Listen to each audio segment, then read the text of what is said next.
Parce que moi, je sais que je vais dire une dinguerie. Hein. Aujourd'hui, on parle beaucoup de Lamine Yamal. Regarde Kakuta à cet âge-là. Lamine Yamal, il fait des stats, attention et tout. Mais regarde Gaël Kakuta. Et que les gens qui ont vu Gaël Kakuta jouer, qui viennent me dire que Lamine Yamal, intrinsèquement parlant, c'est au-dessus. Je suis pas sûr. Hein.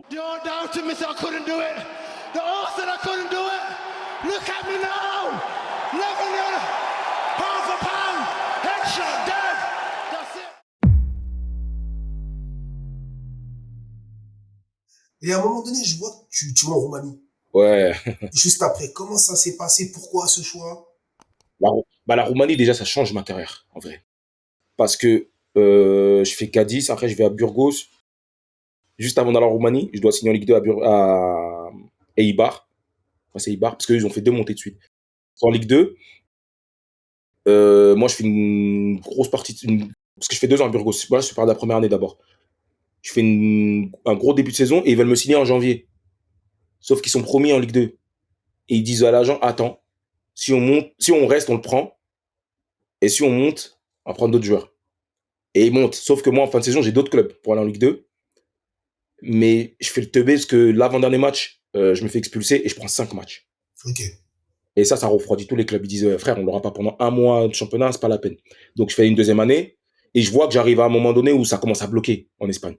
J'ai 26 ans, je vois que je vais tourner en rond. Et en parlant dans une conversation anodine avec un agent, il lui dit, tu connais, quand tu arrives au mois de juin, parle avec des agents, je dis, ah, toi, tu m'as oublié, tu connais. Ah. Il me dit, ah, si, en plus, j'allais t'appeler. Il y a un club de Ligue 2 en Roumanie, il cherche un 6. C'est Rapide de Bucarest, ils viennent de descendre. T'es chaud ou pas? Moi, je dis, let's go. Direct. Je dis, let's go. Et je croise un grand de chez moi. Il me dit, petit, c'est comment l'année prochaine? Je dis, ouais, j'ai signé en Roumanie. Il me regarde. Il dit, ah, tu vas aller faire quoi là-bas en Roumanie? Il dit, t'inquiète pas, le vieux, je sais pourquoi je vais là-bas. Tu vois, moi, dans ma tête, c'était clair. Et je suis parti quand même dans un bon club. Il descendait de Ligue 1. Il voulait remonter. C'est Rapide de Bucarest. C'est un des plus gros clubs de Roumanie. Donc, ça se fait comme ça. J'arrive là-bas. Euh, on signe. Moi, je savais que le club, moi, toute ma carrière, de toute façon, c'est que des problèmes financiers dans les clubs et tout ça. Moi, j'ai toujours privilégié le foot d'abord. De me relancer, d'être performant. Et je me suis toujours dit, si t'es bon, l'argent va venir. Ouais. Tu vois, cours pas après l'argent. Genre, c'est pas genre, si t'es bon là.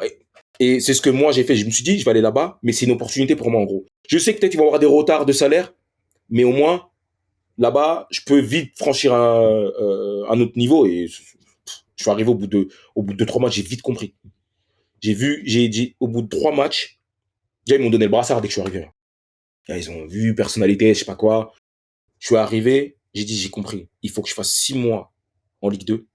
Il faut que je signe en D1 dans un petit club. 6 mois. Et après, soit je tape l'un des plus gros clubs là, ou soit je vais gagner de l'oseille au Moyen-Orient, je sais pas quoi. Ouais, tu tournes. Et c'est exactement ce qui s'est passé. Exactement comme je l'avais prédit. C'est pour ça que je dis la visualisation, c'est grave important. Visualiser, se projeter, mais mettre les actes qui vont avec. C'est-à-dire que, ok, tu vas arriver là-bas, mais il faut que tu saches qu'est-ce que tu dois faire pour y arriver. Tu vois? Est-ce que ça demande? Et t'es fou, j'ai été performant pendant 6 mois, mais je force ma sortie. Je te cache pas. Ah, ils nous doivent des tales.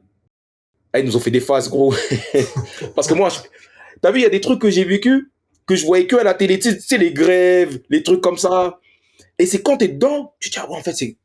Maintenant, je comprends. Par exemple, alors moi, j'arrête de m'entraîner. On est en hiver. Je crois que je sais plus si on est en décembre ou janvier, je sais plus. Moi, j'arrête de m'entraîner. Je dis, je m'entraîne pas. Et il y avait parce qu'ils voulaient mon passeport, parce qu'en février, il y avait un tournoi en Inde. Moi, je dis, je donne pas mon passeport, je vais pas aller en Inde. Moi, il faut que vous me mettiez à jour. Et bref, je m'entraîne pas, mais je sors pas avec l'équipe, mais vas-y, je cours en salle et tout. Et un jour, le coach, il me regarde, c'était un jeune, hein. Le coach, il doit avoir 37 ans. Il me regarde, il me dit, tu t'entraînes pas, hein. Je dis, ouais, j'ai mal à la cuisse. Il rigole. Je dis, ah, tu rigoles. Ça te fait rire. Tu sais, moi, je dis, tu sais quoi, là, tu vois, tu me vois là. Eh ben, à partir de demain, tu me verras plus. Et il me croit, je rigole. Le lendemain, je viens pas. Ils deviennent ouf. Il commence à m'appeler. Sur le lendemain, je viens pas encore. Pendant 2-3 jours, je viens pas. Ils pètent des plombs, les mecs. Et un jour, je suis à la maison. Et t'as vu, dans mon immeuble, on était 4-5 jours à habiter dans le même immeuble. Et moi, je t'ai dit, j'étais l'un des capitaines, on va dire. Mais en fait, ils m'ont pas donné le brassard comme premier capitaine. Ils l'ont donné à un Roumain qui était là dans le club depuis longtemps, par principe. Mais dans les décisions, c'est moi qu'on venait voir en off. Ma porte est à boum, boum, boum, boum.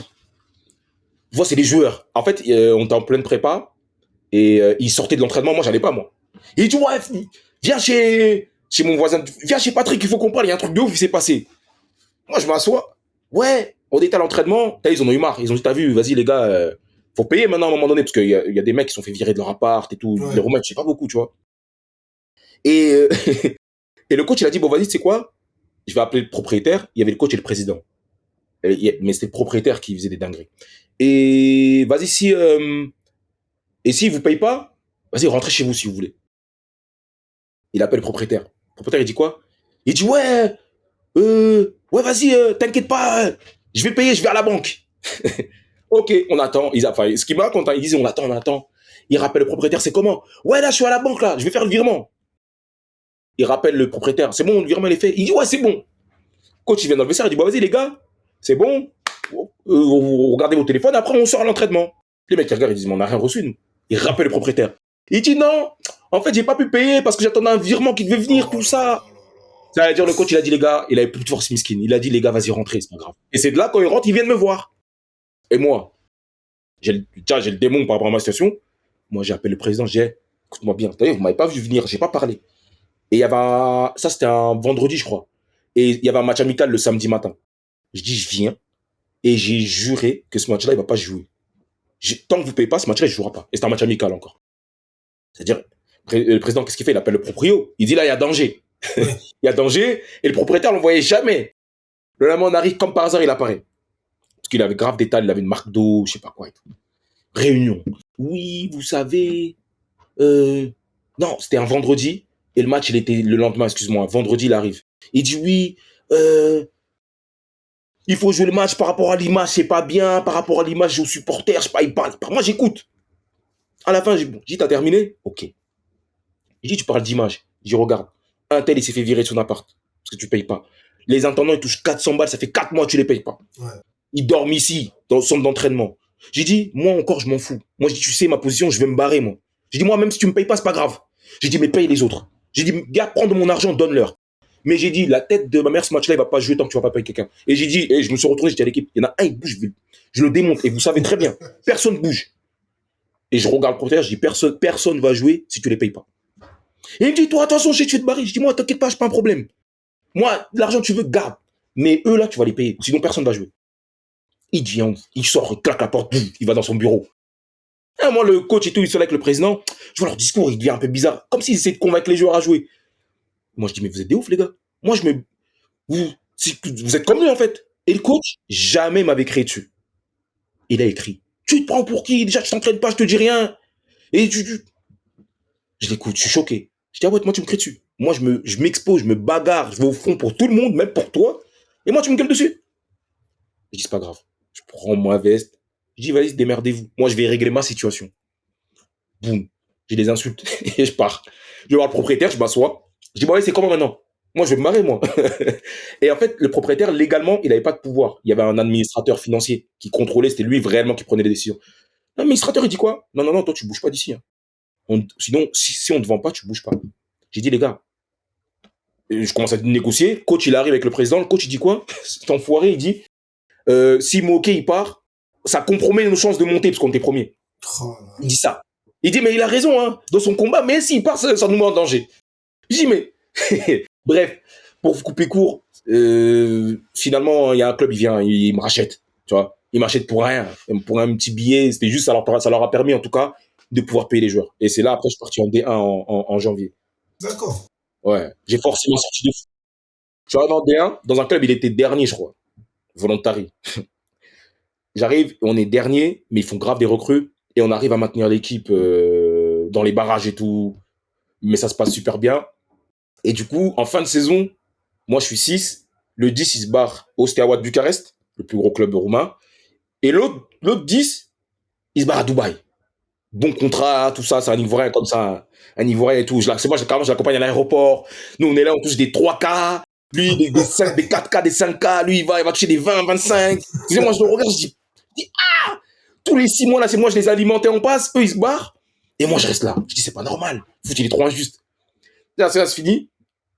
Moi, je reprends avec Volontari et je parle avec mon gars et tout. Je dis, mais gros, eux, ils se barrent. Comment moi, je reste ici? Il me dit, hey, frère, Tu sais qu'on vient de reprendre une nouvelle saison, tu veux déjà te barrer? Je dis non, mais moi, je prends en considération les 6 mois, là. Et ce qui se passe, c'est, donc je reprends les premiers matchs, je fais 6 ou 7 matchs, et je commence à avoir des échos. Comme quoi, il y a des clubs potentiellement, parce qu'il y avait un gars à moi, il jouait dans l'un des plus gros clubs roumains, c'était le Dynamo de Bucarest. Ouais. Et le coach là-bas, que il parlait de moi, parce on venait de les affronter 2 fois en une semaine en coupe, je sais pas. Et que il parle de moi, il demande c'est quoi sa clause et tout. Parce qu'il faut savoir qu'à Morin, quand je signe à Volontari, ils font une erreur.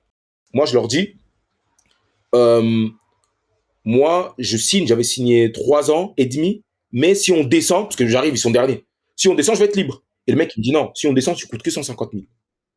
Sauf que la secrétaire, quand elle imprime le contrat, elle met juste, il coûte 150 000. Elle met pas en cas de descente. C'est-à-dire, c'était du pain béni, entre guillemets. Donc moi, donc il y a des échos. Et un jour comme ça, je suis posé à la maison, un jour libre. Tu connais, je suis à la maison le matin. On m'appelle du club. Ouais, président, faut que tu viennes et tout, c'est urgent. Ah, si, moi j'ai rien fait, je me suis bien comporté. Hein. Pourquoi? Ouais, j'arrive. Et dans le club Volontari, il était géré par le maire de la ville, parce que c'est une ville de Bucarest en gros. Convoque dans une salle de réunion, table ronde et tout. Il y a président, vice-président, maire de la ville, coach adjoint. Ouais, vas-y, ils sont 7-8. Or, voilà, je tes mains et tout. Je dis, or. Je dis, vous me faire guet-apens, ils sont bizarres, eux. Mais je vois, ils sont tous gentils. Non, t'inquiète pas et tout. Parce qu'à un moment donné, ils voient dans mon visage que je suis pas serein, tu vois. Après, ils sont là. Non, mon ok, t'inquiète pas. Assis-toi. Le maire, il est là. Non, assis-toi et tout. Bref, il me dit, en gros, j'étais en vacances. Je suis revenu de vacances parce que j'ai appris que ta clause, elle est que de 150 000. Là, c'est-à-dire, si quelqu'un vient et pose 150 000, tu te barres. Sauf que moi, on m'avait déjà appelé la veille pour me dire que le Steaua, il me voulait. T'as vu? On m'a dit le Steaua, il te veut. Ils sont prêts à dégainer là tout de suite. Mais le club Volontari, eux, ils savaient pas que je savais. Donc, eux, ils ont voulu faire quoi maintenant? Faire une nouvelle proposition Ouais. pour, pour doubler ma clause. T'as vu? Mettez ma main dans le bail. Moi, je crois que je dois toucher 4 balles. Ouais, je crois que je touche 4 ou 5 balles. À ce moment-là, c'est un petit club, tu vois. C'est des petits championnats, c'est pas des gros sous. En tout cas, dans ce genre de club-là. Et il me dit, vas-y, ta clause, elle passe à 300 000. Et nous, on t'augmente de 500 euros par mois. Je dis, mais les gars, je dis, les gars, c'est pas comme ça. Donc, moi, heureusement, je garde mon sang-froid. Je dis, hey, les gars, je note et tout, je fais crari. Vas-y, je vais en parler avec ma famille. C'est quand même une décision importante. Je fais crari, tout ça. Je dis, laissez-moi 2-3 jours pour réfléchir. Mais moi, je sais derrière ce qui arrive. Je rentre chez moi. Le lendemain, il m'appelle. Je dis, les gars, doucement, laissez-moi réfléchir. Wesh. Le surlendemain, il me reconvoque après alors. Le président du club me convoque et il me dit, vas-y, c'est comment? Je le regarde, je dis, mais tu savais que j'allais pas accepter. Je dis, gros, vous m'augmentez de 500 balles? Je dis, vous avez dit que je suis le meilleur joueur de l'équipe. Payez-moi comme le meilleur joueur de l'équipe. Moi, je sais le meilleur joueur, il touche combien? Vous voyez, moi, je sais, c'est quoi son salaire? Payez-moi comme lui. Non, on peut pas. J'ai les gars, désolé. Moi, je vais pas signer. Ouais, mais si tu signes pas, tu pars pas. Je dis, moi, les gars, moi, je suis bien ici, vous me payez à jour. C'est déjà Moi, j'ai bien. connu des retards toute ma vie. Bah oui, frère. Je dis, il n'y a pas de pression ici, il n'y a pas beaucoup de supporters. Moi, je vis tranquille. C'est vrai, ils sont venus. Boum, ils ont posé. Et ils ont tout fait, volontaire, pour me bloquer, pour pas qu'ils m'inscrivent à temps à l'Europa League. Ouais. Sauf que finalement, et je me rappelle, j'arrive au Steaua une semaine avant de signer. Je vais au stade voir leur match préliminaire de Ligue des Champions, parce qu'ils ont joué les préliminaires cette année-là. City. Guardiola vient d'arriver. Donc, non, tu vois que on joue pas le même football. C'est pas pareil. Non, les gens c'était déstabilisés, ils comprenaient pas, ça allait trop vite. Sagna et Clichy rentraient dans l'axe. Même moi, c'est la première fois que j'ai vu ça. À ce moment-là, là, tu sais, les latéraux qui rentrent maintenant là. Oui, c'est la base maintenant. C'est normal. Oh, ça, tout le monde fait ça, mais je dis mais depuis il a commencé le mec. Hein. Depuis, c'est-à-dire je vois Clichy et Sagna ils rentrent. Je vois les latéraux du Ottawa, ils deviennent ouf, ils savent pas quoi faire. Sterling et Sané, ils descendent comme ça. Non, Joe, il y a football et football. Nasri, il était là ou pas? À cette époque-là? Non. Non? Non, il est pas là à ce moment-là. C'est préliminaire. En tout cas, ce match-là, il le joue pas. Je sais pas s'il est là ou pas. Agoro me triplé. Ah, Gourio. Ouais, non. Moi, je suis la semaine d'après. J'aurais bien voulu jouer ce match-là quand même, pour le vivre. Mais non, c'était trop. Et c'est comme ça que c'est là-bas que je découvre aussi la Coupe d'Europe. Donc, du coup, c'était, ouais, je signe là-bas. Je signe là-bas un contrat très étrange d'ailleurs. Je signe 1+3. 1+3? Ouais, C'est bizarre, ça. ils m'ont acheté pour me faire signer 1+3. Ok. J'ai pas compris. Bon, par la suite, ça m'a été bénéfique. Hein, Oui. parce que je fais une quarantaine de matchs entre la Coupe d'Europe, Coupe de Roumanie. Et donc, c'est pour ça que tu disais que quand le grand, là, au début, m'a demandé, j'allais faire quoi en Roumanie. C'est pour ça que j'étais parti. Je savais. Tu vois, je savais c'est pourquoi. Donc finalement, et comment j'ai appris que je restais pas? C'est moi que des péripéties, frère. Moi, à la fin, je m'approche du club parce que j'avais un salaire, bon salaire pour ce que c'est quand même la Roumanie, mais par rapport à l'équipe de la hiérarchie, j'étais un peu derrière, mais j'étais l'un des joueurs les plus importants d'effectifs. J'avais joué tous les matchs pratiquement. Moi, je m'approche du club, je dis les gars, faut mettre à un certain niveau maintenant. T'as vu, il y a des joueurs qui touchent ça, moi je sais, il faut mettre à leur niveau. Je demande pas le meilleur salaire, mais je demande au moins dans ce niveau-là. Oui, t'inquiète pas. Le foot, c'est toujours d'hypocrisie. Toi, t'as fait le taf, t'inquiète pas, tu vas rester, c'est sûr. Ok. Je rentre à Paname. Un jour, je me balade, je scroll comme ça sur Insta. On me marque sur une publication. Tu vois, c'est le propriétaire, parce que le propriétaire, il avait une grande gueule, il parlait trop dans la presse. DJ Bekali, il s'appelle, pour ceux qui savent. Et il dit, oui, on lui demande, ouais, la situation de Hakim, c'est comment? Il est moqué. Hakim, il va rester, mais moqué, il reste pas. C'est comme ça que j'apprends que je reste pas. C'est comme ça. Heureusement, j'avais pris mes affaires, j'étais rentré avec toutes mes affaires et tout. C'est comme ça que j'ai su que je restais pas au Steaua. Purée. Mais l'avantage de ma situation, c'est que j'avais fait une quarantaine de matchs et du coup, en fin de saison, je deviens international avec la RDC. Mais le fait que je suis libre, bah, ça fait que c'est plus facile pour les clubs, notamment en Turquie. Après, c'est là que c'est. Mais ça a failli. C'est là, j'arrive en Turquie, je rebondis en Turquie. Mais ça a failli, j'ai failli rebondir en Israël. Hein. Ça s'est joué à 24 heures. Ouais, c'est joué. À ce moment-là, tu cherches vraiment un club, quoi. Non, en fait, j'étais dans une situation franchement, j'étais dans une situation de force quand même. Parce que j'avais une saison vraiment complète. C'est-à-dire, j'étais grave serein. Je vais en sélection. Je vais en sélection au mois de juin. Et bref, je reviens de sélection. Je vais à un mariage d'une de mes cousines. Et dans son mariage, il y a mon cousin, il me présente à un agent, un mec. Mais j'étais déjà en discussion avec des clubs, moi, à ce moment-là. Je parlais avec GhostTP. Eux me faisaient poireauter de fou. Ils faisaient grave les malins. Et tu vas voir, déjà, par la suite, pourquoi c'est important ce que je te dis là. Et en Israël, on m'harcelait. Littéralement. Et les Israéliens m'ont harcelé. C'était Beitar Jérusalem. Ah, ils m'ont harcelé. Bref. C'est-à-dire, le mec qui me présente, lui, il vient avec Konya Sport. Il vient avec Konya Sport, qui vient de finir 3e du championnat. Ils sont qualifiés pour l'Europa League. Ils ont gagné, je crois qu'ils ont gagné la coupe, un truc comme ça. Donc, j'arrive dans un club bien structuré quand même. Au niveau infrastructure, c'est du lourd, gros stade, nouveau centre d'entraînement, rien à dire. Sauf que je connais les négociations, le temps que ça prenne, etc. Et même là, même au niveau des négociations avec l'agent, ils veulent prendre un billet qui me paraît pas cohérent. Ça a failli pas se faire. Ils me demandent un billet, mais je reste gagnant financièrement. Mais ce qu'ils me demandent, je trouve, ils voulaient que je leur paye 150 000. Je dis, vous êtes des ouf. C'est pas comme ça la vie. Ouais, je dis, c'est pas comme ça la vie, les gars. Bref, on arrive à trouver un terrain d'entente. Mais avant qu'on trouve un terrain d'entente, Israël, gros, carrément, le président du club m'appelle. Je dis, bon, président, regarde. Parce que eux, ils continuent à pousser, mais en fait, ce qu'ils me proposent, ça reste bien, c'est mieux que ce que je touche au Steaua, mais c'est pas autant que ce que je peux gagner en Turquie. Ouais. Et moi, je le fais comprendre. J'ai toujours été dans l'honnêteté. Je dis, regarde, t'as vu, moi, je parle avec des clubs turcs. Tu sais quoi? Si dimanche, j'ai rien signé, je lui dis ça, je crois, on est vendredi ou samedi. On est vendredi. Si dimanche, j'ai pas signé en Turquie, lundi, je suis en Israël. Il me dit, ok. Parole d'homme, tu vois. Samedi soir, là, je m'appelle, il me dit, c'est bon, on a trouvé un accord avec Konya Sport. Moi, je lui envoie un message, je dis, finalement, demain, je voyage en Turquie. C'est comme ça, j'arrive en Turquie. J'arrive au bureau. Déjà, ils essaient de modifier des trucs dans le contrat. Bon, tu connais. Ouais, toujours, tu connais, on arrive à voir. Mais, c'est là où tu vois, il y a des gens, ils ont des foutaises dans le monde du foot. L'agent qui négociait, qui parlait avec GhostTP, qui me faisait poireauter, il m'appelle, il me dit, ne signe pas. Parce qu'il voit dans les journaux que il y a Konya Sport. Il me dit, ne signe pas. Je dis, comment ça, signe pas? Et il me dit, le président de GhostTP veut te voir. Je dis, mon problème, maman, il est où? Il me dit, non, il est à Istanbul, il veut te voir pour négocier contrat et tout. Je dis, frère, j'ai un contrat devant moi. Tu veux que moi, je laisse ce contrat-là pour aller négocier un truc, c'est même pas sur...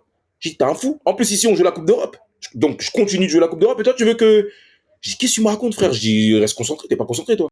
Je dis, t'es un fou, toi, comment tu peux m'appeler pour ça, toi? Et ça... Mais ça arrive fréquemment en Turquie, hein. Genre, quand t'as une offre que plein de clubs après se manifestent comme ça, là. Alors qu'ils te faisaient poireauter. Ça arrive souvent en Turquie. Dès que tu as un club, bizarrement, c'est là qu'ils disent, si ce club, ils le veulent, c'est que ça doit être un bon joueur. Ok. Ouais, c'est ça. Pour eux, ça confirme ton niveau, quoi. Exact. Exactement. Mais ils veulent vraiment te prendre quand ils font ça, c'est pas pour déstabiliser? Frère, je voulais pas, j'ai pas voulu savoir. Moi, j'ai signé où j'étais là. C'est bien. Tant Ah, mieux. frère, je suis dans un meilleur club en plus. GoSTP, ils viennent de. Parce que comment je parlais avec eux, ils sont en train de jouer les playoffs pour monter en Ligue 1. Moi, je suis dans un club, ils viennent de finir troisième, ils ont gagné la Coupe de Turquie. Attends, j'ai aucun intérêt à aller à GoSTP en fait. Je joue la Coupe d'Europe, j'ai pas d'intérêt. Pourquoi je vais aller là-bas? Ah, bon, donc voilà, c'est comme ça que je me retrouve en Turquie. Donc j'ai été gagnant finalement. Une question que moi je veux te poser sur la Turquie, c'est la ferveur, tu vois. Parce qu'on nous parle, on voit Galatasaray, Fenerbahçe. Est-ce que tu as ressenti ça là-bas, toi? Dès le premier match, on joue la Super Coupe de Turquie contre Beşiktaş. On joue dans un nouveau stade à Samsun. Bon.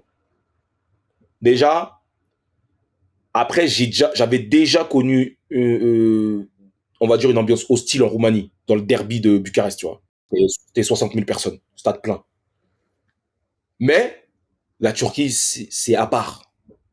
Mon gars, on rentre, tout côté, nous, c'était vert. Beşiktaş, tu connais, nous, c'est blanc-vert, eux, c'est blanc-noir. Et puis, t'arrives dans une autre sphère. En face, t'as des Quaresma, t'as des Negredo, t'as des Pépé. Je sais pas si Pépé il est là déjà. Je sais plus. Je dis pas de bêtises. Je sais pas s'il arrive cette année-là. Mais bref. Là, je vais voir Quaresma déjà.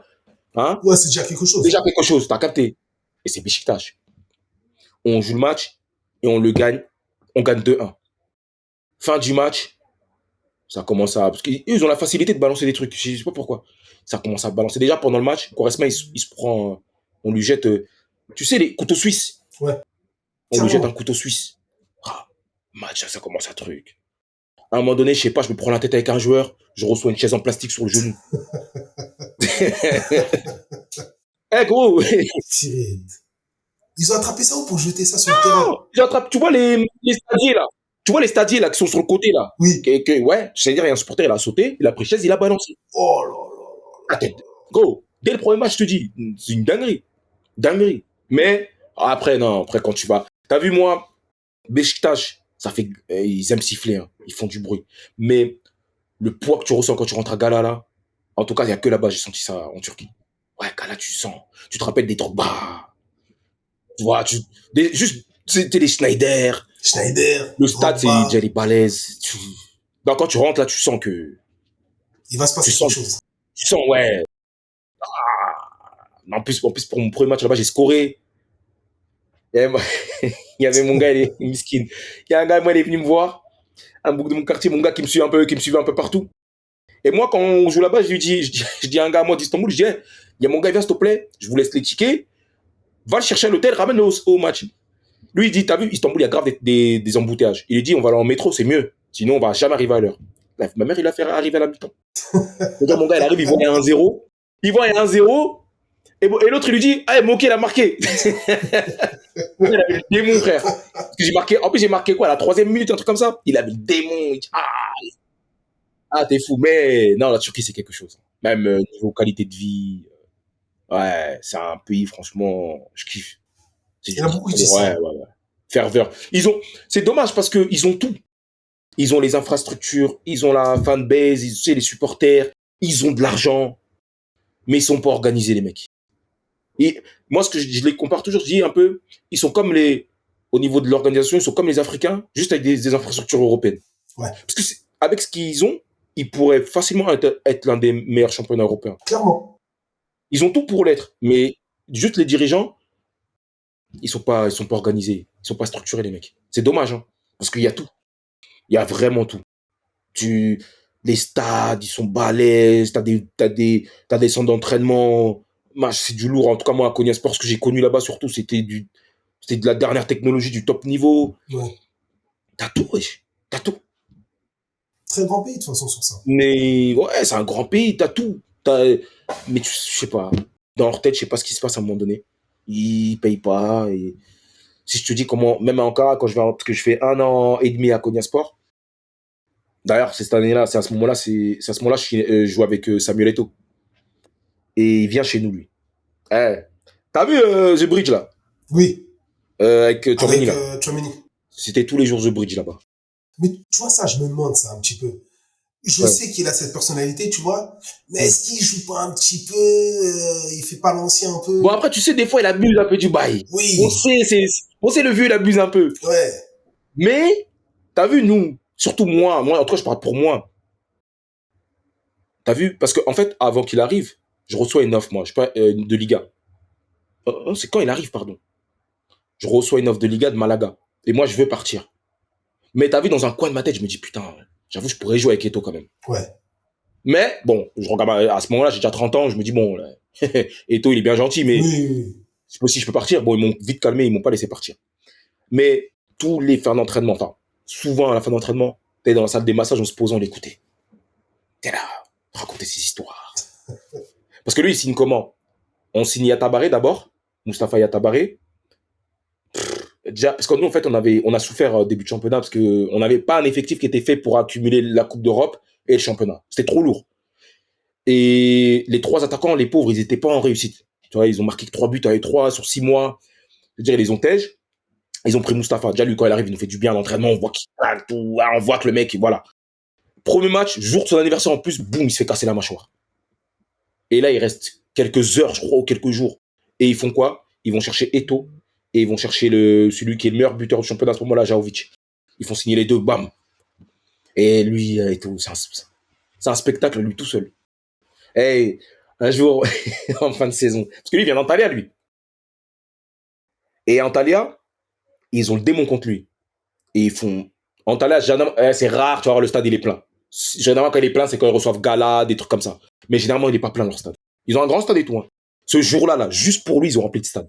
Ils ont mis La haine pure. Ouais, ils ont mis 2 tifos. Bienvenue en enfer. Et tout. Il me faut la Tu vois, photo de ça. ouais, il doit avoir une image quelque part. 2 tifos et ils ont imprimé des billets. Je te jure, j'avais gardé un billet, je l'ai dû le perdre. Ils ont imprimé des billets avec sa tête. Des... Gros. Et je dis le vieux, oh, ça c'est rien. T'as connu Real Barça, Inter Milan, ça c'est, dis mon petit, reste tranquille. Aujourd'hui, je mets triplé. On dit ok. Dès qu'on rentre sur le terrain, ils jettent les billets. Ils sont là, ils crient. Et je vois que le mec, il veut. Parce que bon, il est en fin de carrière, il a un peu de bidon, c'est plus les taux d'avant non plus. Hein. Mais il lui reste un coup de rein quand même. Il a mis un coup de rein, mec. Première action là. Je voyais que le vieux voulait marquer. On a fini à 0-0 malheureusement pour lui, mais non, c'est quelqu'un. Déter. Ouais, mais c'est quelqu'un le vieux. Le vieux, c'est quelqu'un. Quelqu'un, ouais. Mais il aime se vanter quand même. Un Camerounais, quoi.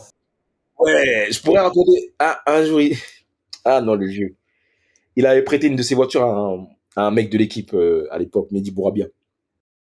Il lui dit, parce que moi, il a voulu déjà me prêter une voiture, parce que moi, à cette époque-là, j'avais pas acheté de voiture encore. Moi, je faisais que des locations quand je rentrais.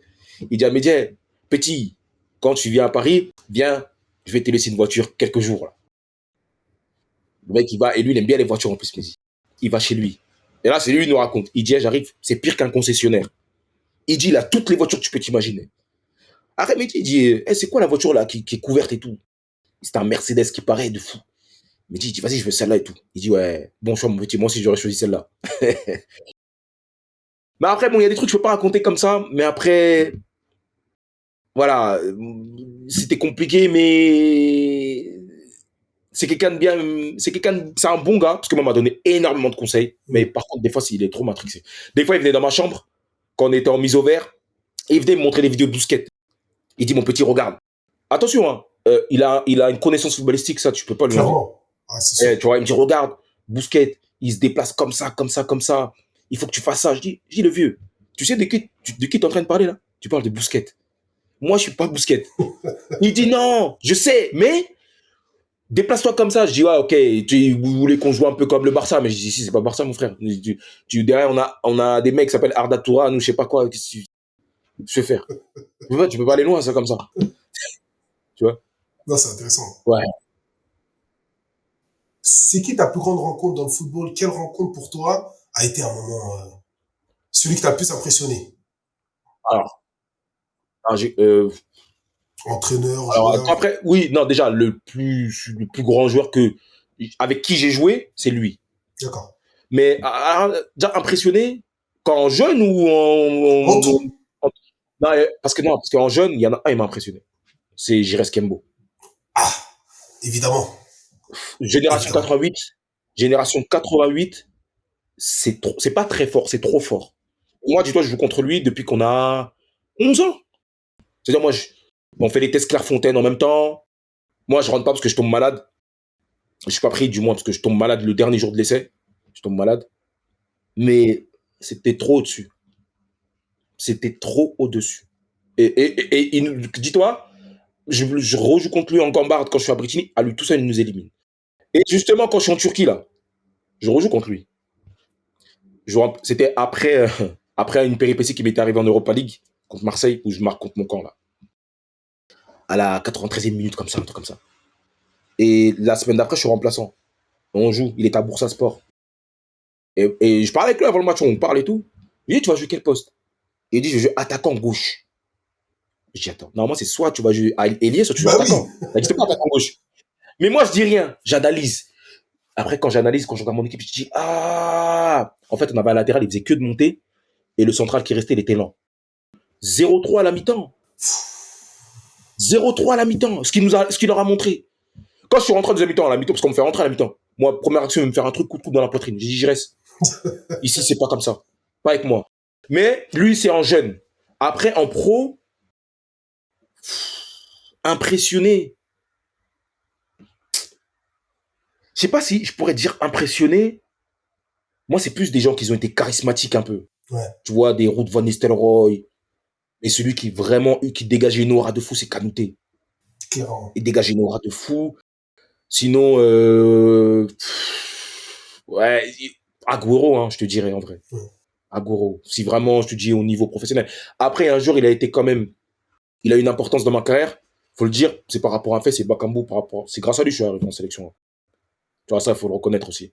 C'est lui qui a poussé. Ouais, ouais. Donc, sinon, en termes footballistiques, je te dirais Agüero. Même si Nasri joue contre lui, il est plus à son top, mais balle au pied, c'est quelqu'un. Balle au pied, c'est quelqu'un. Balle au pied, c'est quelqu'un. Tu sens, il a pas besoin de courir beaucoup, lui. Et Cazorla aussi, pardon, excuse-moi. Cazorla aussi. Ouais, ouais, Il y en a non, beaucoup, hein. c'est. Il y en a eu, il y en a eu. Ouais, même je pourrais te parler de Robinho. Tu vois, mais souvent, celui qui m'a impressionné, je crois, quand j'ai joué contre lui, c'était Agüero. Le go. Ouais, ouais. En plus, c'était juste avant qu'il aille à City. C'était à l'Atlético Madrid. Ouais, c'était trop lui. Il L'Atlético, à un m'a moment, ils ont enchaîné les bons attaquants de ça. Ils ont Forlan, Martinez, ils ont eu Ils ont toujours eu des bons Torres, attaquants. Hein. Fernando Toujours, ils ont Torres. pioché des bons attaquants. Je sais pas comment ils font, mais si tu regardes, même après Agüero ou même avant, à Atletico Madrid, ils ont toujours eu des Avant, bons c'est attaquants. Torres. Ouais, Fernando Torres, ouais, exactement. Exactement, c'est vrai. Ouais, c'est vrai, c'est vrai. Mais ouais, après, ouais, non, après aussi, quand j'arrive en équipe nationale, Kakuta aussi, balle au Calcutta. pied, c'est quelqu'un Ah aussi. oui. C'est quelqu'un. Ouais, Gaël, c'est quelqu'un balle au pied. Aussi, il faut le dire. Ben Il voilà, n'a pas eu il a pas eu la carrière qu'il aurait dû avoir. Après, non, c'est la réalité. Parce que, tu vois, moi je suis trop. En fait, je suis trop. C'est pas que je suis naïf. Mais t'as vu, moi, comme j'ai pas fait de centre de formation, j'ai pas été formaté pour devenir pro, on va dire. C'est-à-dire, moi, ma carrière, je la vis comme n'importe qui que tu prends d'un quartier et tu le mets dans le monde pro.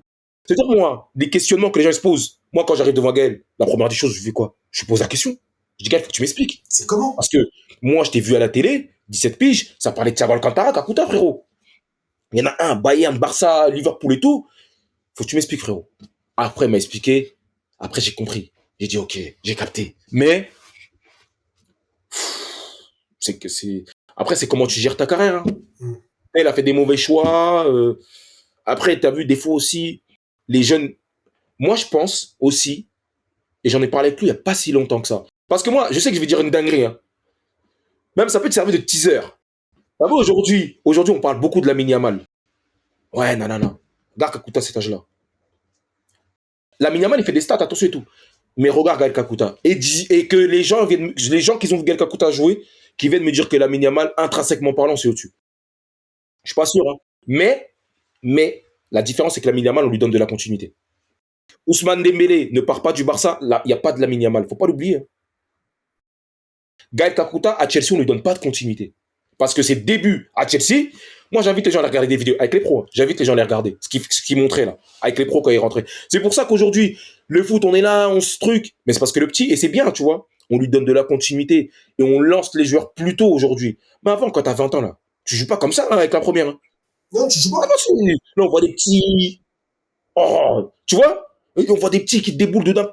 Et ça a un impact sur le marché en plus. Parce que maintenant, c'est du trading. Là, maintenant, c'est du trading. Maintenant, on prend des jeunes pour faire une plus-value. Mais on va pas prendre un joueur parce qu'il va t'apporter tout de suite au niveau performance. Parce qu'on pense à l'oseille, et ça revient à ce qu'on disait tout à l'heure, l'oseille. Alors que le mec, il peut être performant, tu peux construire une équipe pour gagner. Avant, on prenait un joueur parce qu'il était fort. On savait que tout de suite, il allait être bon. Là, on prend un joueur, on va avoir deux profils. On va dire, non, lui, on va pas le prendre parce qu'il a un certain âge, on peut plus le revendre à un certain prix. Lui, on sait que dans 3, 4, 5 ans, il peut nous faire gagner autant d'argent. C'est plus pour les bonnes raisons, tu vois, qu'on prend des joueurs, malheureusement. Mais ouais, c'est ça. Calcutta, l'époque à laquelle il jouait, ça joue maintenant. Ça a joué. Gros, Il tu y en lui a donnes de pas la... qui avaient un énorme potentiel. Quaresma, par exemple. Et Cristiano, c'était les deux. T'as eu Nani Ouais, Nani aussi. aussi, ouais. Mais, mais tu sais, Quaresma, au début, quand il débute au Barça, parce que Barça, ça se passe pas bien parce qu'il a pas les attentes que ça, mais ce que je veux dire, c'est que c'est des mecs, après, ils ont fait leurs preuves, ils ont joué, mais t'as vu quand t'as un petit, tu le lances, tu lui donnes pas de continuité. C'est pour ça que moi je dis, il y a des coachs, ils marchent pas au mérite parfois. Ça revient à ce que le petit Mbappé disait à un moment donné, si t'es bon, tu joues, si t'es pas bon, tu t'assois. Mais t'as vu, des fois, regarde, moi, quand je sors de Essira, là, pour aller à Cadiz, je sors d'une saison où je suis suivi par des gros clubs. J'arrive à Cadiz, toujours en Détroit, et juste parce que il y a un mec qui vient de D2 à mon poste, je m'assois au début. Alors qu'il est pas plus fort que moi. Mais juste parce que j'ai 22 ans, lui, il en a 30, et c'est lui qui doit jouer. Alors que, à la fin, je lui saute sa place. Et au début, tu me fais m'asseoir, pourquoi? Tu vois bien que je suis plus fort que lui. Et le foot, c'est devenu un peu... Mais ouais, non, c'est... Kakuta, c'était... Ouais. Et donc, du coup, il m'explique. C'est dommage. C'est dommage. C'est dommage. Lui, c'était le joueur, tu sais, je parlais de ça avec Jordan et Coco. Chaque génération a son joueur emblématique.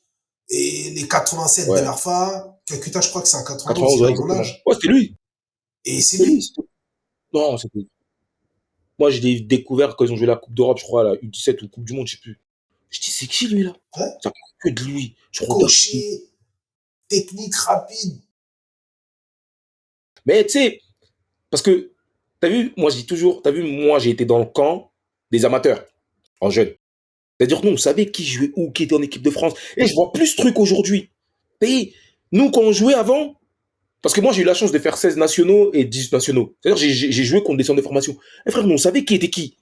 Et t'as vu, comme tu dis, dans chaque génération, t'as vu, tu savais que lui, ah ouais, lui, il était à Clerf, Ouais, équipe de France, lui, truc, machin, c'est le capitaine, machin. Bon, mais tu savais que le plus fort en 88, c'était Giresse. Ça, il n'y avait pas de ouais. débat là-dessus. Il fallait même pas chercher des bullshit, je sais pas quoi. Tu savais que lui, là, il était sur une autre planète. Et c'est même dommage, lui aussi. Et dans le jeu de Kylian Mbappé, il y a beaucoup de Giresse. Ouais. Il y a beaucoup de Giresse. D'ailleurs, les crochets, là, qu'il envoyait, là. Ça vient de Giresse, ça.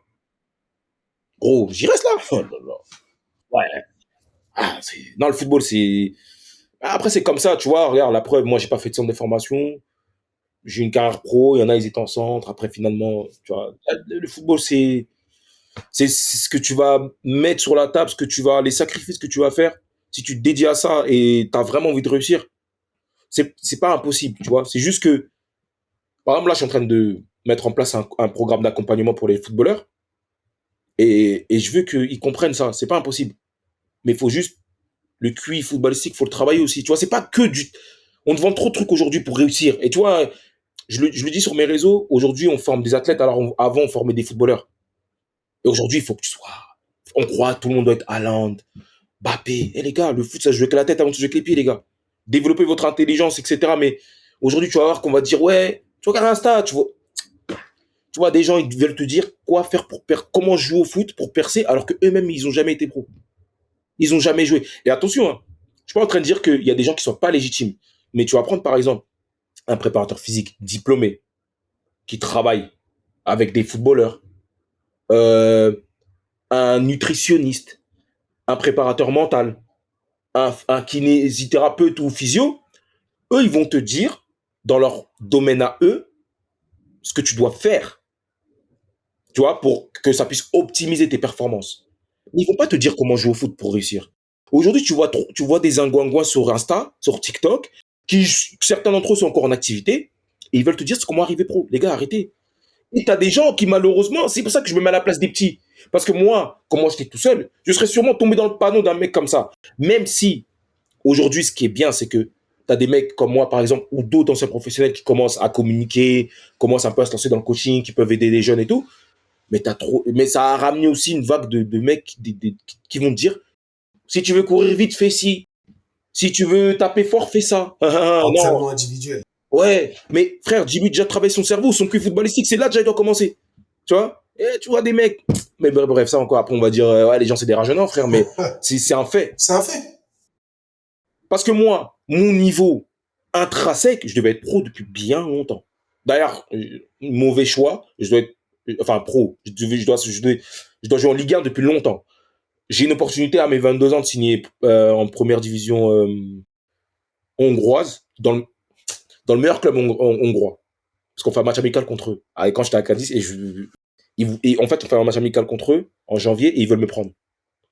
Frère, à Cadiz, je te dis, je vivais en face de la plage, qualité de vie espagnole, je suis tombé dans le confort, ça m'a eu. J'ai refusé. Et après, je me suis rendu compte quelques jours après, via un coéquipier à moi, qui jouait la Coupe d'Europe, les mecs. Ah, c'est pour ça que tu dis, j'étais tout seul, moi. J'ai fait des choix, des fois, laisse tomber, gros. Je fais des choix. Ça, je vois les petits aujourd'hui. Je me dis, attention, vous avez accès à l'information, c'est bien, mais il faut choisir qui suivre. Faites attention. Tu vois, mais. Ah, c'est le foot, qu'est-ce que tu veux que je te dise? Après, c'est chacun sa route. Ouais, ouais, exactement. Ouais, c'est comme ça. Il y a un gros moment de ta carrière, c'est la sélection. Mm. Qu'est-ce que ça fait de jouer pour son pays? C'est une dinguerie. Hein. C'est. Ma première sélection, je l'ai fait, on va au Maroc. Et juste après, on joue contre le Botswana. Après, on voyage à Kin. C'était pour jouer le derby contre Brazza, mais je n'étais pas sélectionnable, je ne pouvais pas le jouer malheureusement. C'est-à-dire, je suis en tribune. Mais c'est la seule fois de toute ma vie où j'ai mis les pieds quelque part et j'ai senti que j'étais chez moi. J'avais jamais été. Hein. Parce que nous, je sais pas, peut-être quelle génération, mais moi, en tout cas, ma génération, les Congolais, on n'allait pas au bled, frère. On n'allait pas au bled. On- Pas de moyens, ou ce que tu veux. Cher. Ça coûte cher. T'as vu les. Parce que moi, chez moi, c'est un petit biais. Moi, je suis Ouais, mauritanien, Afrique de l'Ouest, tu vois. C'est ok. très cher.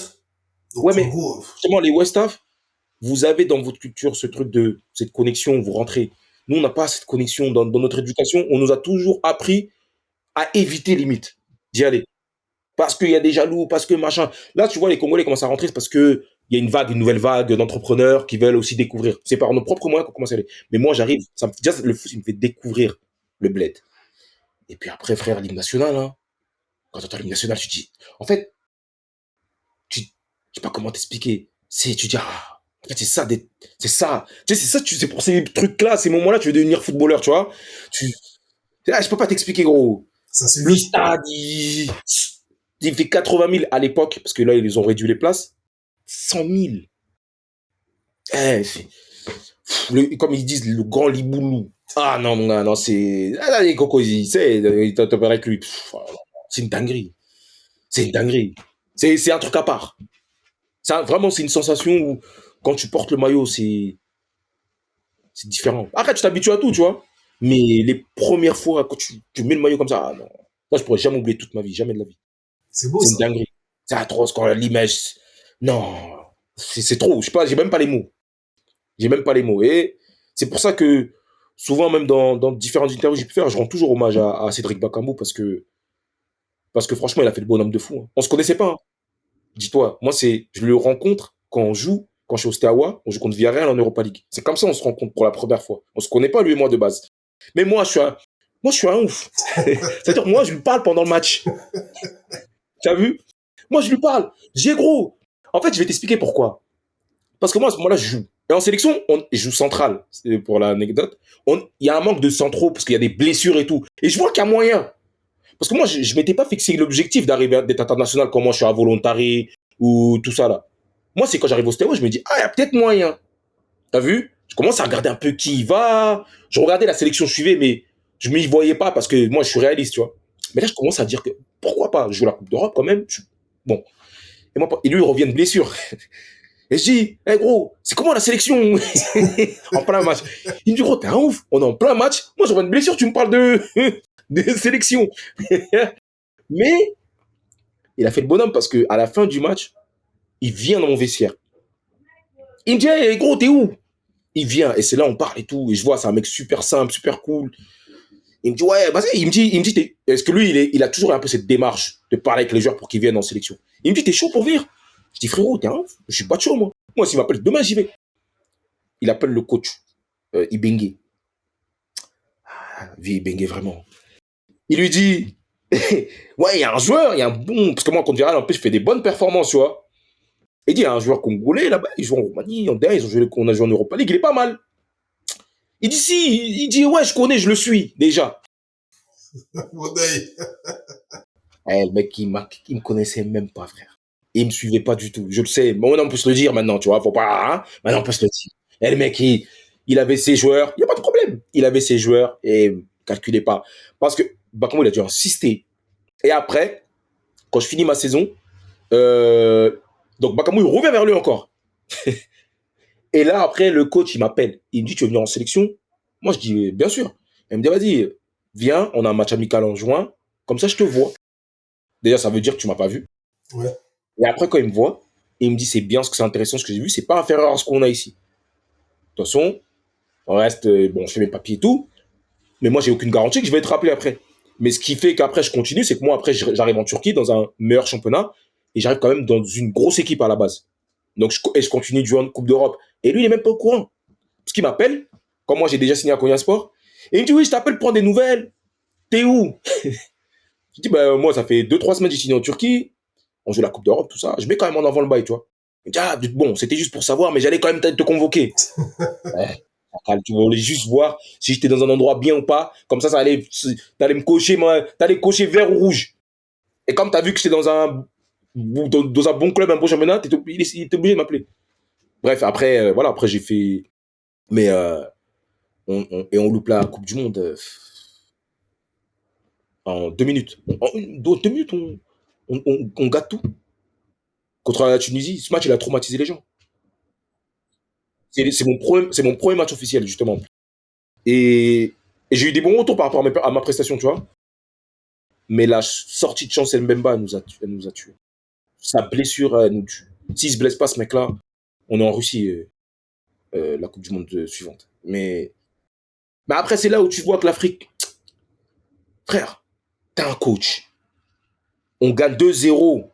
On mène 2-0. Chancel, c'est lui qui. Parce que oui, moi je suis 6 de base, lui il est central, mais moi je vais central, lui je suis 6. Mais c'est pas grave ça. Il faisait le taf, moi je faisais le taf. Il n'y a rien pour la Tunisie. Il n'y a rien à gratter. Parce que le match aller, moi je joue pas. Il n'y a rien à gratter. Chancel, il sort par blessure. Fais rentrer des chiens de la casse au mitard. Et il fait rentrer, bon, c'est pas contre lui, tu vois. Il fait rentrer Rémi Moulumba. Rémi, c'est un joueur qui a de la qualité, tu vois, mais c'est. En fait, c'est pas le profil que l'équipe avait besoin à ce moment-là, tu vois. Pas à ce moment-là, ouais. Ouais, parce qu'en fait, le pauvre, quand on se fait égaliser, tout lui retombe dessus. Les gens, c'est lui qui insultent. Mais c'est pas de sa faute au mec. C'est pas lui, il fallait faire rentrer à ce moment-là. Faites rentrer des locaux, faites rentrer qui vous voulez, mais des mecs qui vont courir. On avait besoin de ça parce qu'on était fatigué. On n'a pas besoin d'un mec qui est trop européen dans son jeu. On a besoin de chiens de la casse qui ont faim, qui veulent aller c'est pas qu'ils veulent aller plus en Russie que lui. Hein. oui. C'est pas qu'ils ont plus la dalle que lui, mais dans leur jeu, c'est ce qu'on a besoin, de cette agressivité-là, tu vois. Ah, il a fait rentrer, en 1 minute, il nous a égalisé, frère. Il nous a égalisé en 1 minute, après, vas-y, c'était KO. Après, c'était KO, mais après, belle expérience, franchement, l'équipe nationale. En plus, il y avait une bonne ambiance. Oh. Et moi, c'est quand je serrais en club, quand j'arrive en sélection, ça permettait de m'évader. Ouais. Hein, tu sais, des clowns comme le Kebano et tout, il fait des blagues. Mais tu rigoles de fou, tu vois. Même Gaël, là, vous le voyez comme ça, là. Lui aussi, c'est un gros rigolo, ce mec-là. Il aime bien. Il est réservé, Gaël. Non, il aime bien vanner, lui, mais t'as vu, il est dans son coin, mais Gaël, il sait aussi. Mais non, franchement, yeah, il y avait une vraie ambiance quand même. Je te jure, ça me manque, des fois. Mais non, c'était lourd. Franchement, c'est un truc, je suis vraiment content d'avoir pu expérimenter ça. Ça n'a pas été aussi long que je le voulais. Ça a été court. En fait, ma partie au très haut niveau a été courte quand même dans ma carrière. Mais je l'ai fait. Aujourd'hui, je peux m'asseoir, j'ai fait. Tu vois, je l'ai fait. Ça a été dur. J'ai dû passer par des agents italiens, machin, mentir, tout. Mais j'y suis arrivé. Tu vois, j'y suis arrivé. Donc après, voilà, ça fait partie de mon histoire, tu vois. C'est vrai qu'il y a des choses que j'aurais fait différemment aujourd'hui, tu vois, et notamment sur ma fin de carrière aussi, parce que c'était pas prévu que je sois à la retraite à mon âge. C'était pas dans le script, comme on dit. Ça a été un peu forcé, parce que avec Ankara, justement, parce que je les envoie à la FIFA, après ils me bloquent de partout. Bref. Et c'est comme ça qu'à la fin, tu joues pas 6 mois, tu joues pas un an. Tu connais les clubs maintenant, t'as la 30 et quelques, ça y est, c'est mort. Mais quand même, j'ai fait un comeback quand même qui a rendu fier toute ma famille, tu vois. En vrai, quand le daron il voit son fils à la télé, tu connais. Ah bah Il oui. bombe le torse, il est obligé. Tu vois, maillot, tout. Le seul regret que j'ai, c'est que mes parents m'ont pas vu jouer au bled encore. Ils m'ont pas vu jouer au bled. C'est le seul truc que je regrette. Ils m'ont vu jouer en équipe nationale, mais pas au bled. C'est ça qui est dommage. C'est le seul truc que j'aurais kiffé. Au moins une fois qu'ils soient au bled, dans le QG là, vraiment, et ils me voient jouer. Mais sinon, après, franchement, pour ça, je te cache pas que. Ah, moi, j'ai pris mon pied, tu vois, quand même. Hein. Moi, j'ai pris du plaisir. C'est juste que, à la fin, je suis tombé encore dans. C'est la deuxième fois dans ma carrière et je suis tombé dans le confort. Confort de l'argent, confort de vie, de qualité de vie. Et j'ai perdu ce truc qui faisait que chaque chose que je voulais aller chercher, j'arrivais à l'obtenir. Ouais. Parce que j'avais totalement les qualités et le niveau pour jouer dans un gala, dans un Beşiktaş ou un Fener. Je l'avais. Intrinsèquement par ce point-là, je pouvais jouer. Mais à la fin, je me suis accommodé. Je me suis dit, j'arrive en Ankara, je vais rester, je suis bien. Je vis dans un bon appartement, je touche un très bon salaire. Ouais, je vais faire ma fin de carrière ici, moi. Je suis dans une grande ville, j'ai tout. J'habitais dans un building, il y avait tout autour, il y avait 3 centres commerciaux sur 500 mètres. Qu'est-ce que. Je suis bien. Erreur. Il faut jamais tomber dans le confort. Toujours chercher à avoir mieux. On n'a pas dit que tu sois obsédé par ça, mais ça va te permettre d'être exigeant envers toi-même, déjà footballistiquement parlant.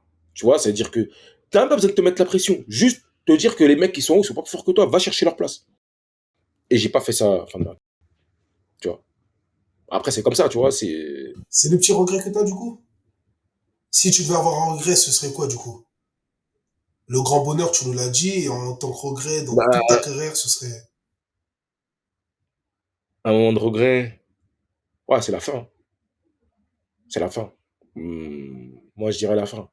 Parce que c'était, tu sais, la frustration de te dire que t'as pas arrêté quand tu voulais et comme tu voulais. Ouais. Et le fait que ma carrière soit arrêtée comme ça, tu sais, si tu regardes même dans mes réseaux, j'ai jamais annoncé que j'étais à la retraite. J'ai toujours eu du mal à le faire. J'ai jamais réussi. En fait, j'ai un pote à moi, il vient de le faire là, il y a pas longtemps, tu vois. Et lui aussi, ça fait depuis. Bon, Covid aussi, ça a joué beaucoup. Hein. Covid, ça a joué énormément, ça a tué plein de carrières, le Covid. Mais quand même, je me dis que jusqu'à l'heure actuelle, j'aurais pu jouer normal. Après, je te dis pas que je serais à un niveau de fou. Après, j'ai pris des mauvaises décisions aussi par la suite, c'est vrai. Mais ma fin de carrière, pour moi, elle me laisse un goût amer quand même. On va dire c'est le regret que j'ai. Si on doit en prendre un, hein. Même si c'est le parcours que je devais avoir et c'est comme ça. Mais si on doit prendre un regret, c'est ma fin de carrière, ouais. Pas comme je l'aurais souhaité en tout cas. Si on revenait sur le football africain, tu sais, souvent on dit le football africain, c'est très physique, pas assez intellectuel, pas assez cérébral. Est-ce Ouais. que tu trouves que c'est vrai? Aujourd'hui, ça a évolué, mais c'est vrai, c'est pas faux. Mais en fait, si tu veux, le fait que moi, quand j'arrive en sélection, je comprends aussi que par rapport aux conditions en Afrique, c'est-à-dire les terrains, etc., tu as besoin de joueurs de locaux. Tu as besoin de joueurs qui connaissent le football africain en tant que tel là-bas, qui jouent sur le continent. Tu en as besoin. On peut se dire ce qu'on veut, tu en as besoin. Tu as toujours besoin d'un peu des mecs qui sont durs. Parce qu'il y a il y a des stades où tu peux pas jouer. Tu vois, au Libéria, ou je sais pas moi, tu vas jouer, regarde, tu vas jouer bah, chez vous même, je Mauritanie, crois. En Mauritanie, je crois que c'est un synthé. Tu vois, c'est Mauritanie, un terrain de piège. tout. Gros, tu sais, là, tu dois avoir des mecs qui doivent duel, physique, etc. Donc, mais Le Sénégal, le Maroc, entre autres, en tout cas, pour prendre que, nous ont montré que c'est possible. C'est possible. Si tu fais. Parce que nous, on se rend pas compte. Parce que les Brésiliens, pourquoi ils sont bons? Parce qu'ils ont ce côté physique qui est équivalent, parce que c'est un peuple métissé. Ils ont ce côté physique qui est comparable aux Africains, mais ils ont aussi ce côté très technique. Et eux, ils ont combiné les deux. Nous, on a gardé ce côté très physique, mais on a délaissé un peu le côté technique. En Europe, ok, de par les infrastructures, de par aujourd'hui la technologie, du travail physiquement, etc. Mais de base, c'est pas des gens physiques. Tu vois ce que je veux dire? Ils ont la technique, ils ont l'intelligence de jeu, etc. Mais c'est pas des gens physiques de base. Et en fait, si tu veux, aujourd'hui, tu regardes ce que ça peut donner maintenant avec le Maroc. Regarde ce qu'ils ont fait au Coupe du Monde. Ouais. Tu vois, si tu joues Sénégal, tu vois, à un moment donné, Sénégal, je crois, ils avaient raflé toutes les compétitions de jeunes jusqu'à. C'est ça. Comme les À un moment donné, ils ont compris. Exactement. Sénégal. Et moi, ce qui me tue, c'est qu'après, chez nous, je me dis, mais vous voyez pas nos voisins ce qu'ils font? Vous pouvez pas essayer d'imiter un peu? Vous voyez pas que si vous faites les choses bien, regarde, ça va bien se passer. Et aujourd'hui, tu vois que les mecs, ils misent sur le football. Maroc, tu regardes, maintenant, ils veulent développer leur championnat, tout ça. Maroc, c'est numéro 1 pour moi de foot africain. Gros, va voir leur centre d'entraînement. Ouais. Va voir leur centre d'entraînement. Ce qu'ils ont à Rabat, là-bas, là. Mais c'est une dinguerie. Ils ont rien à envier à Clairefontaine ou je sais pas où. Exactement. Mais ils ont compris que on va poser de l'argent dans le foot, mais ça va nous ramener des résultats. T'as vu? C'est un investissement en vrai, si tu veux. Si on le dit comme ça. Mais t'as vu chez nous, là? Au Congo, on n'a même pas de centre d'entraînement. Ouais. Centre d'entraînement, juste. Nous, on arrive en sélection, on va à l'hôtel. L'hôtel, on va au stade. Parce que c'est un synthé, de toute façon. Mais on n'a pas de centre d'entraînement. Comme tu pourrais voir Clairefontaine ici, ou je sais pas quoi. On n'en a pas. Un grand pays comme nous, de 108 millions d'habitants, là. T'as pas un centre d'entraînement. C'est dramatique, ça.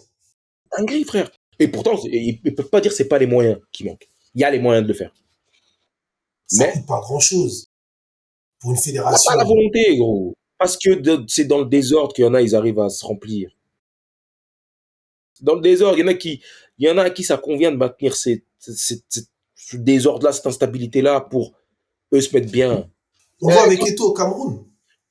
C'est une folie. Comme il a dit, il arrive en fédération, il y avait un groupe de potes qui gérait la fédération. Et chez nous, je ne vais pas dire que c'était un groupe de potes, mais nous, ils ont cadenassé la fédération. Ils ont fait signer des statuts dans des contrats. C'est-à-dire, t'es un mec comme moi, là. J'ai joué en équipe nationale. Demain, je passe mes diplômes pour devenir président de fédération. Je sais pas, dans la gestion, tout ça.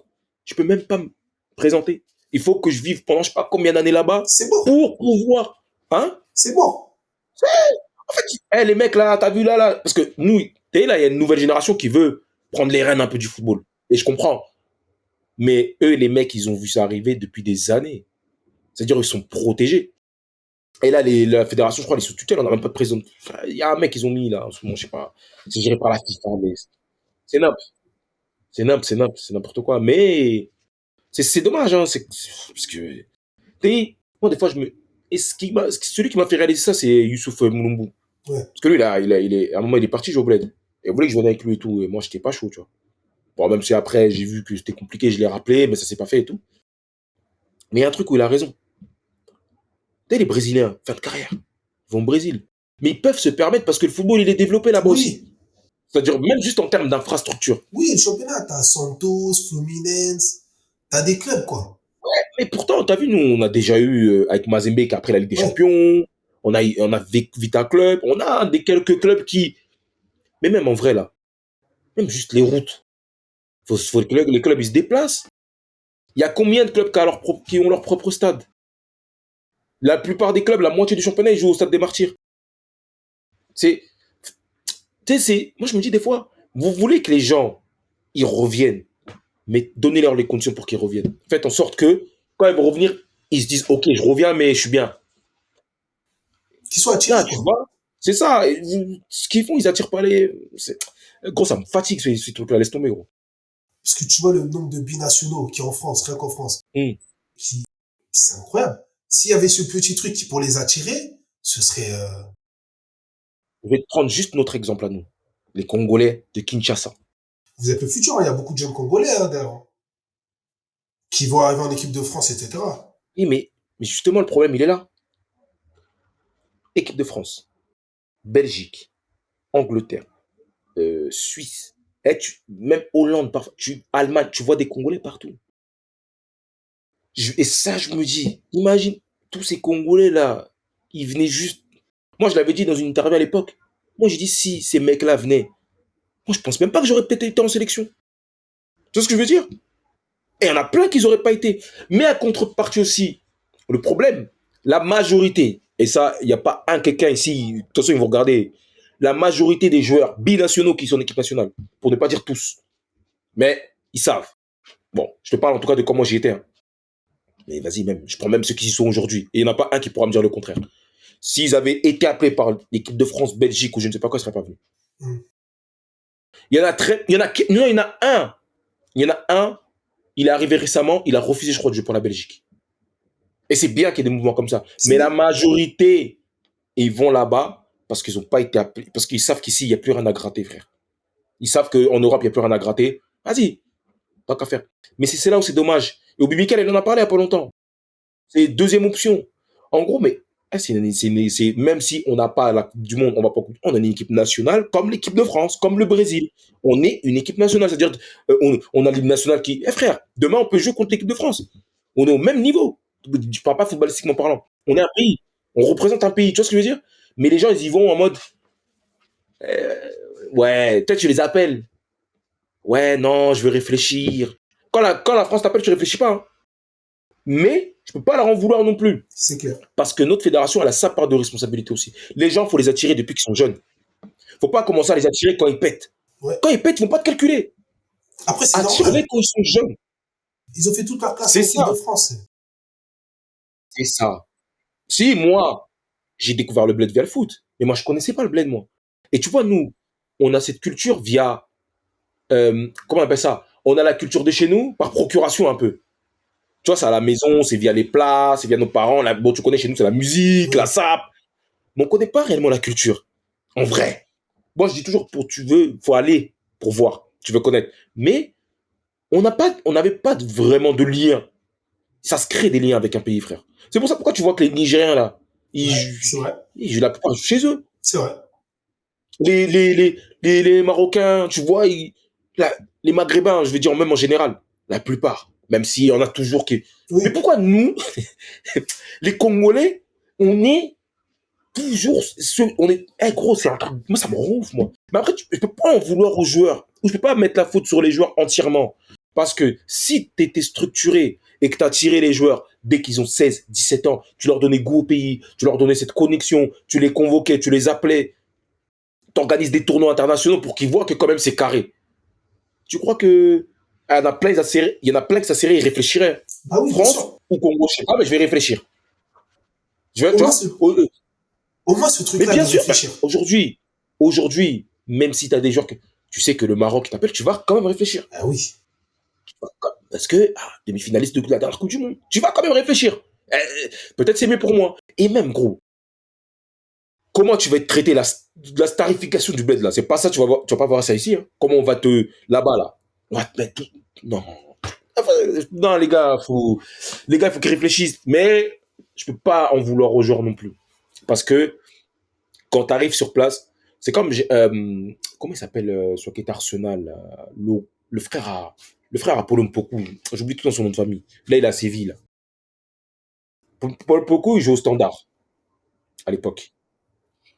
Et son petit frère, je crois qu'il était en Anderlecht ou je sais plus, il était où. Et je crois qu'il arrive à Arsenal et tout. Et un dirigeant là, il lui dit à Paul, mais parle à ton petit frère, dis-lui, viens. Il dit d'accord. Mais si je veux venir, je dis tout, comment ça se passe? Ouais. Il dit non, faut camoufler un peu. Pourquoi tu vas lui dire toute la vérité? Regarde l'état d'esprit. Toi, tu vas dire à quelqu'un, mais tu veux pas que son frère lui dise la vérité. Parce que tu sais que tu fais des choses pas bien. Après, le petit, il a joué pour la Belgique. Mais c'est normal, c'est logique ça. C'est logique. C'est exactement. Qu'est-ce que tu vas dire après? Oui. Il va peut-être faire une sélection avec la Belgique. Et après, si quelques années après, il vient avec le SRS, tu vas dire, ah, mais non, mais, frère, il aurait peut-être pu venir. Mais il a son frère qui était avant. Son frère, il lui a tout expliqué. Tu crois qu'il a envie? On fait des péripéties pour voyager. Un jour, on devait jouer un match amical en Tanzanie. C'est 4 heures de chez nous, un vol direct. On a mis 10 heures. Il nous faut monter jusqu'à Addis Abeba pour redescendre en Tanzanie, frère. En plein milieu du voyage, les joueurs sont rentrés. Les Kakuta, tout ça. Jordan, je crois que c'est bien, même lui. Oui, je sais pas si t'as. Parce que j'avais regardé son interview, mais je sais pas si je m'en rappelle plus si t'en avais parlé. Il est parti. Ils sont partis, ils ont dit attends. Moi, j'ai pas pu parce que ma valise, elle était déjà arrivée. Hein? C'est pas normal. C'est de la folie, ça. Gros, c'est une dinguerie. Des choses qui se passent, des péripéties pour un match amical. Tu t'entraînes. Au bout de 15 minutes, ils éteignent la lumière. Tu sais, chez nous, on a une petite habitude, c'est de te demander de citer 2 joueurs que tu voudrais voir interviewer après toi. Qui? Deux joueurs. Ouais. Euh, Cédric Bakambu. Mhm. J'aimerais bien lui. Et j'hésite entre deux joueurs là. J'hésite entre deux joueurs. Tu peux donner les deux, hein. Pas de souci. J'hésite entre. Bon, ouais, Gaël Kakuta et Imboula. Ils ont fait des interviews, mais je trouve qu'ils ont des. C'est intéressant parce que Gaël, peut-être, bon, même s'il a fait plus ou moins. Après, je crois qu'il a fait que. Je sais pas s'il a fait call interview, mais Calcutta, je j'ai sais vu pas s'il est rentré vraiment dans les détails. avec Colin Interview, je crois, ouais. Même, Ouais. même Imboula, il a fait call interview Ouais. aussi.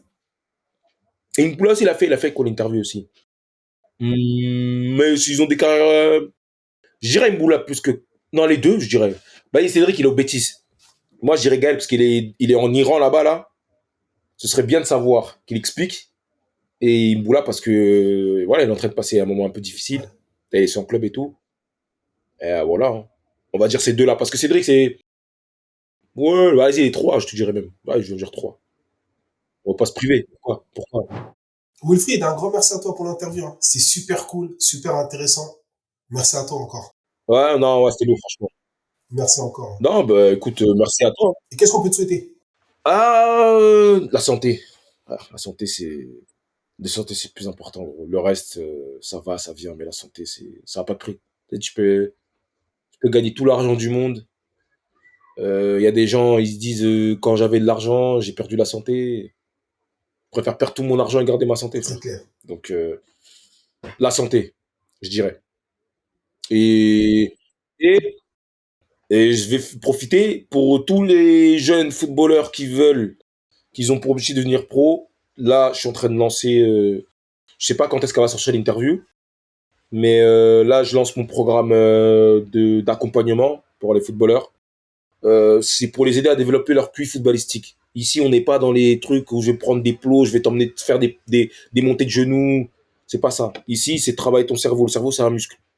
Et c'est comme je le répète, juste pour le mot de la fin, le foot, vu qu'il se joue avec la tête avant de se jouer avec les pieds, il faut travailler son cerveau, faut le muscler. Donc voilà. Et donc je suis en train de monter mon programme de coaching en ligne. Et voilà, hein. C'est ma façon à moi de transmettre. Je veux pas être agent, j'ai pas eu d'être entraîneur, donc voilà. Bon, en tout cas, merci encore, hein. Force à toi, frérot. Non, tranquille. Merci à toi, frère.